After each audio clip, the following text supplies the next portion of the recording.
he played, I think us and Baylor were even. When you look at the plus minus, that plus minus was actually 0 in his 36 minutes. I thought he competed really well. He brings some energy and toughness to our team on the defensive end. Obviously, got to slowly get into groove offensively, and that'll come. He hadn't played in a long, long time, but we didn't do a ton yesterday. We did a little bit, but he looked good and he was in good spirits. So physically, I think he's in a good place. Not that it means a lot, but will he start tomorrow night? There's a possibility. All right. All right. Our next question will be from Michael Swain of 24/7 Sports. Go ahead, Michael. Hey, Coach. Just building off maybe the last question a little bit. What will it take to get Trey kind of in the flow of offense when you've got maybe even some more new guys that he has to get used to playing with now? Man, I think it's just time. I mean, he hadn't played, really he'd been out since, he'd been out a month or so. He's missed the first, whatever it is, six games. I mean, it's just going to take time, time and repetitions.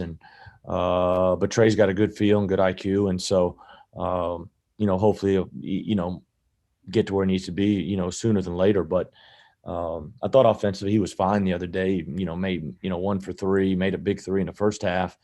But, really Trey understands his role is more from a defensive, focal point, energy guy and, being able to space the floor for us offensively. And for maybe the other guards, what does his return maybe mean for Tyler Harris or even someone like D Stone? I know Tyler didn't play a ton against Baylor.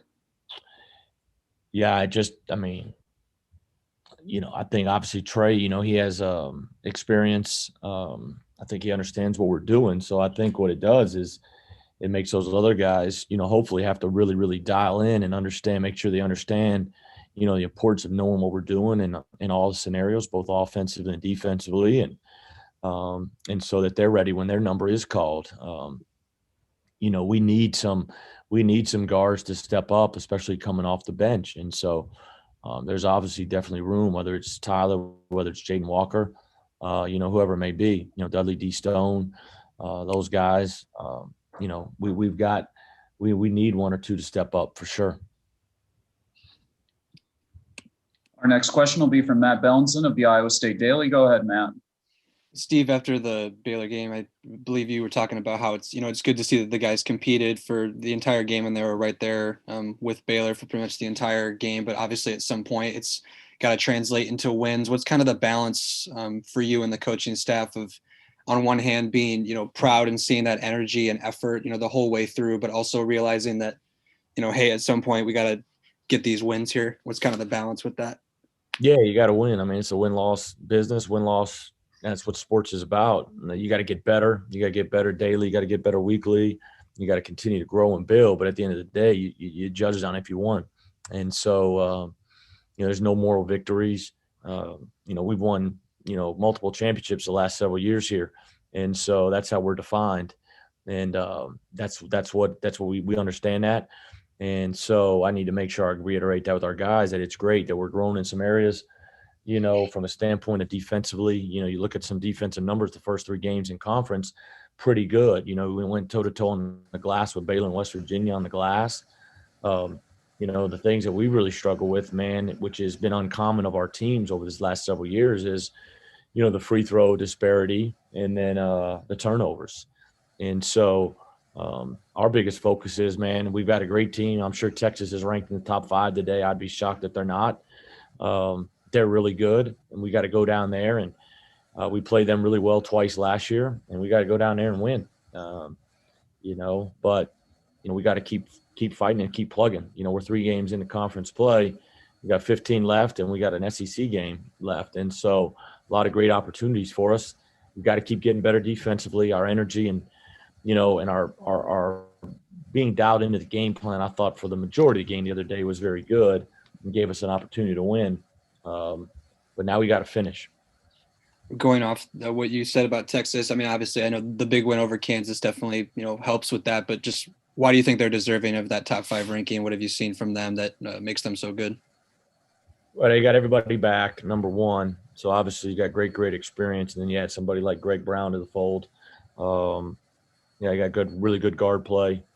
Defensively, they've been really good. And Shaka's teams have always been really good defensively, and then they're almost 40% from three. In conference play, and I'm looking at these numbers right now, and 35 overall. But they're long, they're athletic, they're very interchangeable with guys like Kai and Jericho Sims, and if Royce Ham gets back from that standpoint. But then you look at good guard play with Ramey and Coleman, obviously one of the elite point guards in our league, Andrew Jones. I think they're very deep and very talented. But again, it's a team that we played well last year, both games. And so we got to go down there with a good game plan. But Shaka's got them off to a really, really good start. You don't go in Kansas and win like you did if you're not really good. And then they beat a good Oklahoma State team. And then you look at Indiana, North Carolina, the only losses to Villanova at the buzzer, came down in the last minute. So really, really good team. Our next question will be from Randy Peterson of the Des Moines Register. Go ahead, Randy.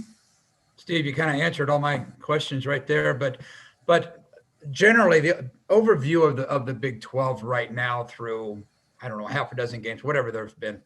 What are your thoughts? Has it changed any from the beginning of the season? No, I mean, I think this is been the best league in the country pretty much year in, year out for the last several years. Obviously, everybody's getting debate for their own league. Big Ten, obviously, top to bottom's terrific.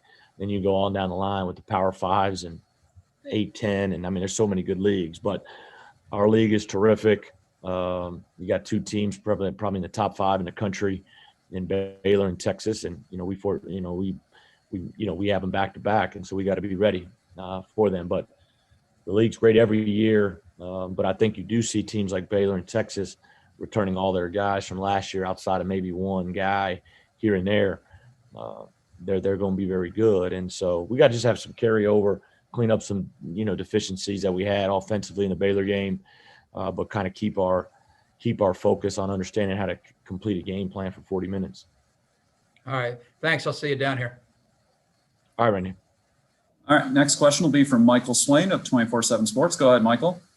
Maybe just going back to the Baylor game a little bit, what did you see on the defensive end that you liked and maybe your team can look to build off of, whether it be against Texas or just in the next couple of games?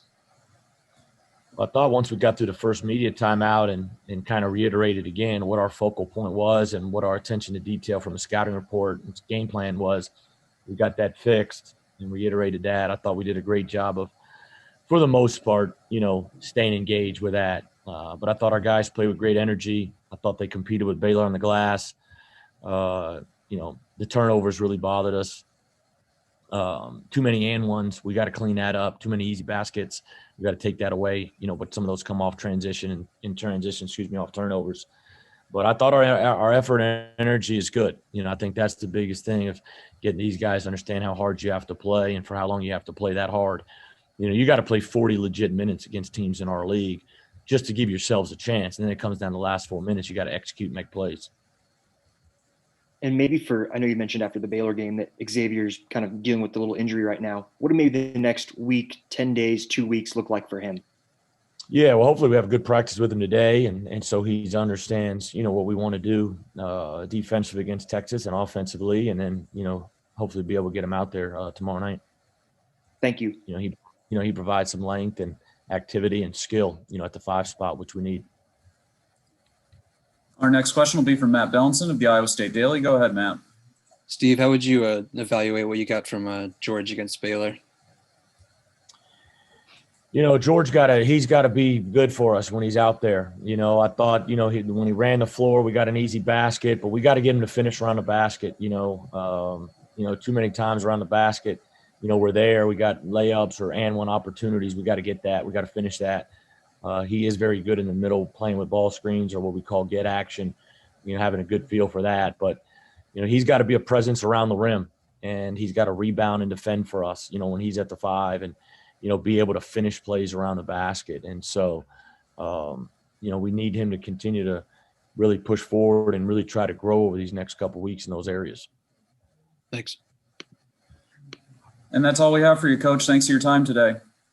All right. Thanks, guys. Thank you.